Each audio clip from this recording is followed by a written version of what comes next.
சமூக ஆர்வலர் ஜபகர் அலி உடலை தோண்டி எடுத்து ஆய்வு செய்ய மெட்ராஸ் உயர்நீதிமன்றம். ஸ்ட்ராபெரி சுவையில மட்டும் இல்லைங்க, வருமானத்திலே அதான் பெஸ்ட். ஏக்கருக்கு 10 லட்சம் ரூபாய் வரைக்கும் எப்படி சம்பாதிக்கலாம்னு ஃப்ரீடம் ஆப்பை டவுன்லோட் பண்ணி கத்துக்கோங்க. மதுரை அமர்வு உத்தரவை பிறப்பித்திருக்கிறது. கூடுதல் விவரங்களை செய்தியாளர் மாரிச்சாமியிடம் கேட்கலாம். மாரிச்சாமி வணக்கம். இந்த வழக்கின் முழு பின்னணியை விவரிங்க மாரிச்சாமி. சமூக ஆர்வலர் ஜபகர் அலியின் உடலை தோண்டி எடுத்து புதைத்த இடத்திலேயே எக்ஸ்ரே எடுக்க மெட்ராஸ் உயர்நீதிமன்றம் மதுரை அமர்வானது உத்தரவு பிறப்பித்திருக்கிறது. வழக்கின் பின்னணி பார்த்தோமானால், புதுக்கோட்டை பெங்களூரை சேர்ந்த சமூக ஆர்வலர் ஜபகர் அலியின் மனைவி மரியம் மெட்ராஸ் உயர்நீதிமன்ற மதுரை அமர்வில் தாக்கல் செய்த மனுவில் சுற்றுச்சூழல் ஆர்வலரான எனது கணவர் கடந்த 17ஆம் தேதி கொடூரமாக கொலை செய்யப்பட்டார். அதுவும் கடந்த 17ஆம் தேதி காட்டுபாபா மசூதியிலிருந்து தொழுகை முடித்து வந்தவர் டிப்பர் லாரி ஏற்றப்பட்டு படுகொலை செய்யப்பட்டார். இது குறித்து இது ஏற்கனவே திட்டமிடப்பட்ட படுகொலை, சட்டவிரோதமாக செயல்பட்டு வந்த குவாரிகளிடமிருந்து ஏற்கனவே கொலை மிரட்டல்கள் வந்திருந்தது என்றெல்லாம் கூறியிருக்கிறார். அதுபோக இதை காவல்துறையில் புகார் அளித்தும் காவல்துறையினர் வழக்கு பதிவு செய்ய தயக்கம் காட்டினார்கள்.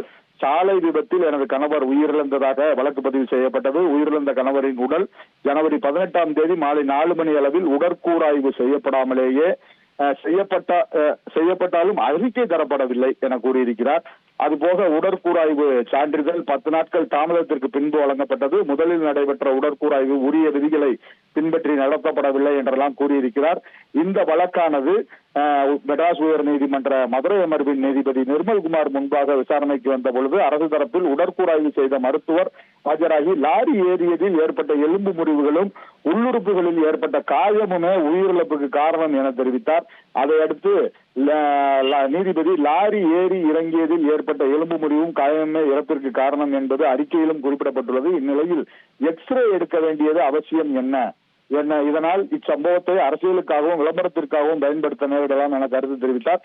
மனுதாரர் தரப்பில் எக்ஸ்ரேக்களை செய்வது கூடுதல் ஆவணமாக அமையும் என தெரிவிக்கப்பட்டது. அரசு தரப்பில் ஜபகர் அலியின் உடலை அடக்கம் செய்யப்பட்ட இடத்திலேயே எக்ஸ்ரே எடுத்துக் கொள்ளலாம் எனவும் தெரிவிக்கப்பட்டது.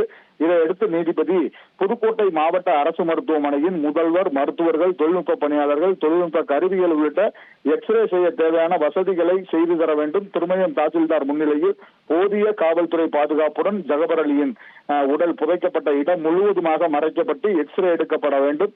ஊடகங்களோ வேறு யாருமோ அனுமதிக்கப்படக்கூடாது. செல்போனில் புகைப்படங்களை எடுக்கவும் அனுமதிக்க கூடாது.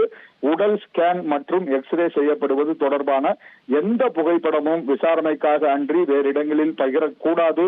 எக்ஸ்ரே எடுக்கும் நடவடிக்கைகள் முழுவதுமாக வீடியோ பதிவு செய்யப்பட்டு விசாரணை அதிகாரியிடம் ஒப்படைக்கப்பட வேண்டும். இயன்ற அளவு விரைவாக இந்த நடவடிக்கையை செய்து முடிக்க வேண்டும் என உத்தரவு பிறப்பித்திருக்கிறார். விவரங்களுக்கு நன்றி மாரிச்சாமி.